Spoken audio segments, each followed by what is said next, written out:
একটা লোকালো গাড়ি, আমি যাইতেছি বাড়ি। পাশের সিটে বৈশায় আছে সুন্দরী নারী। পাশের সিটে বৈশা আছে সুন্দরী নারী। জিজ্ঞেস করলাম থাকেন কোথায়, বাড়ি কোন থানায়।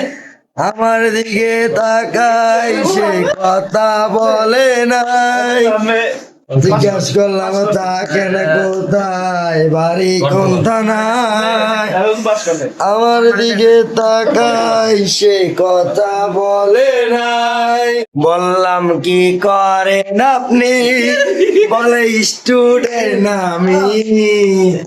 আমিও যে এক্সাম শেষে যাইতেছি বাড়ি। আমিও যে এক্সাম শেষে যাইতেছি বাড়ি।